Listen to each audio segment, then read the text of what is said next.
बड़ी खबर महाराष्ट्र से। महाराष्ट्र में जारी सियासी संग्राम का आज सुप्रीम कोर्ट में क्लाइमैक्स तय होने वाला है।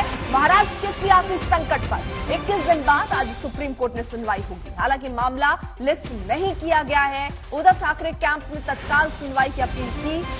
उसने मेंशनिंग मेमो फाइल किया है और कहा है कि 4 जुडिशियल ऑर्डर के बाद भी 11 जुलाई को ये मामला लिस्ट नहीं किया गया। 26 जून को सुप्रीम कोर्ट ने एकनाथ शिंदे खेमे के 16 विधायकों की सदस्यता रद्द वाले नोटिस पर सुनवाई की थी, जिसमें कोर्ट ने डिप्टी स्पीकर, शिवसेना, केंद्र सरकार और महाराष्ट्र पुलिस को जवाब दाखिल करने के लिए कहा था।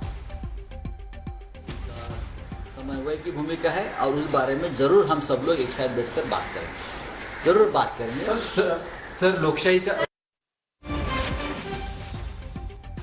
तो सुप्रीम कोर्ट में आज सुनवाई के लिए मामला अब तक लिस्ट नहीं हुआ है। इससे पहले भी बार बार शिवसेना की तरफ से कोर्ट का दरवाजा खटखटाया गया, लेकिन कोर्ट ने कहा ये सारे मामले अब इन पर सुनवाई 11 तारीख यानी आज ही होनी है।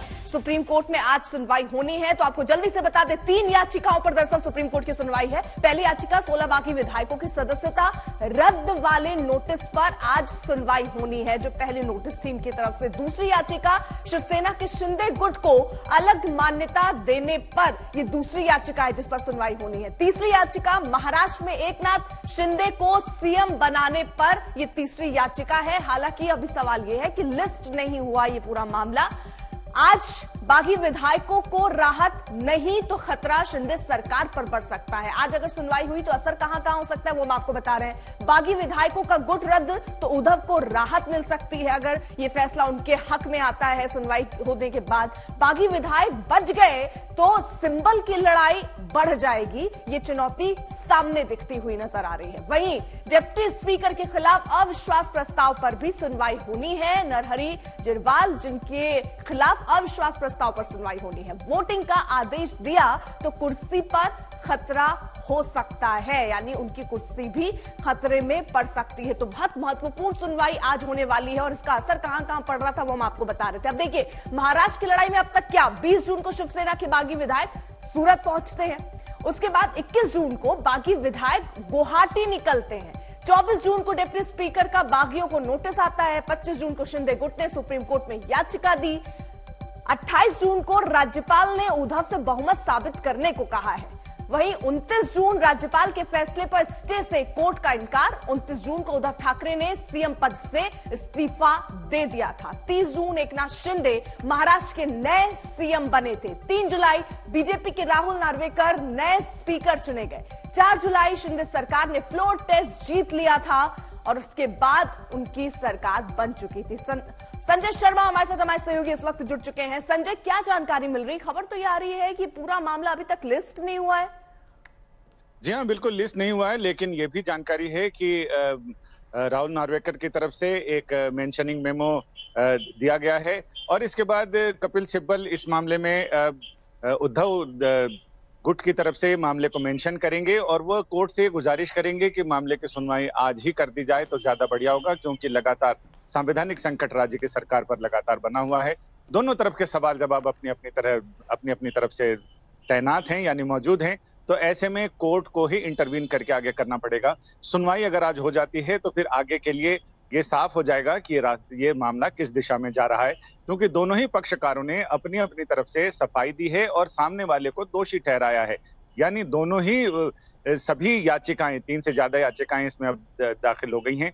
तो ऐसे में बड़ा दिलचस्प होगा ये देखना कि कोर्ट का रुख क्या रहता है।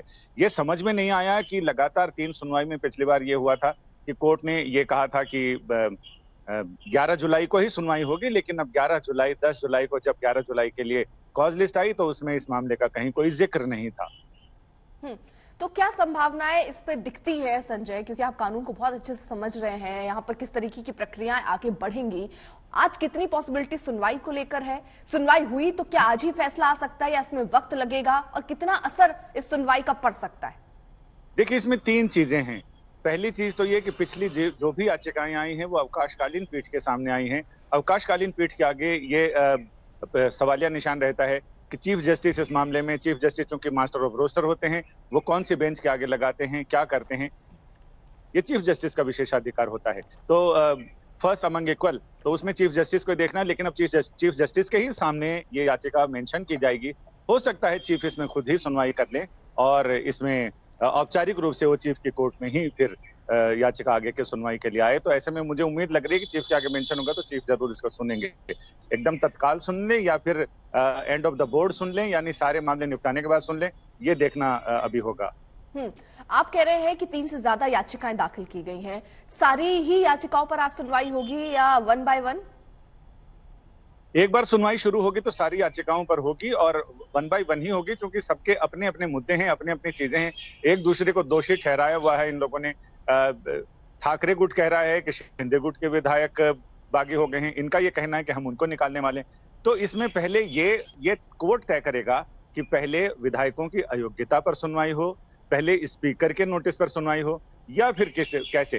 तो ये कोर्ट इसका सीक्वेंस तय कर लेगा और उसके बाद फिर आगे इस पर सुनवाई आगे बढ़ेगी, ऐसा मुझे लगता है।